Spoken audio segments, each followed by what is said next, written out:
It is finally here. We're now going to be discussing what the Grand Hugian Plan is, alright? So, the Grand Hugian Plan is something I've teased many months ago, and a lot of you guys have been curious as to what the Grand Hugian Plan is and why it's such a big deal. And in today's video, I'm going to be explaining to you what this Grand Hugian Plan is, alright? So, the Grand Hugian Plan is a plan to basically make Hugia grander, alright? So basically, it's like an addition to Project Transition, but after, we transition from the monarchy to the republic. So the first things first that I think is very important is that we abolish standard time and also daylight time, because who cares about those times, okay? They're not really that important. We'll be changing our time zone from standard / daylight to official, okay? So it's just called official. So it'll be called the Hugian official time. Basically, it's going to be a combination of both daylight and standard time, where we're gonna basically make it like at half hour. So there's that. Another thing to make this country grander is that we are going to be changing our driving system from right to left. So yeah, Hugians will be able to drive on the left side now. So another thing to make Hugia grand is that we are going to be making a passport system. But because we are very limited in resources, we're gonna have to make it like out of hard stock. So it's not like that really good quality you get from, for example, the US passport, just like your generic passport. So due to resources, we'll be making our passports out of cardstock.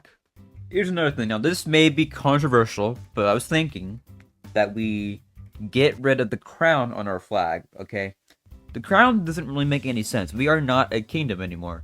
It looks great, but it's not necessary anymore. So we are going to be removing the crown, and this is what the flag will look like. And that also goes the same thing with our coat of arms. We are getting rid of the crown. And then we are also going to finally open up our borders soon, but when? We'll make that announcement later. It'll be sometime this year in 2025. And then I was also thinking that e-citizens can finally be a part of our government. Now, I know it wasn't really inclusive, but the Grand Hugian Plan would be a little bit more inclusive this time.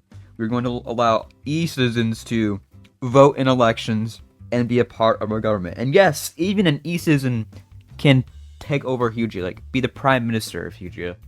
I mean, it's crazy. Think about it. And last but not least, to be changing our date format from month, day, year, and day, month, year to year, day, and month. Think about it. 2025, April 1st. Happy April Fool's Day. Yeah, I'm pretty sure you guys probably saw this from a mile away because of the premiere date. And yeah, that's all I had to say. Thank you for listening to this April Fool's joke. The Grand Hugian Plan is not a thing. You guys are getting confused with the Great Hugian Plan. The Great Hugian Plan, I don't know when I'll discuss that, but the Grand Hugian Plan is not the same as the Great Hugian Plan. You guys got confused. Anyways, that is all I had to say. Thank you for listening to this stupid fictional joke, or whatever. That's all I had to say. Prime Minister out.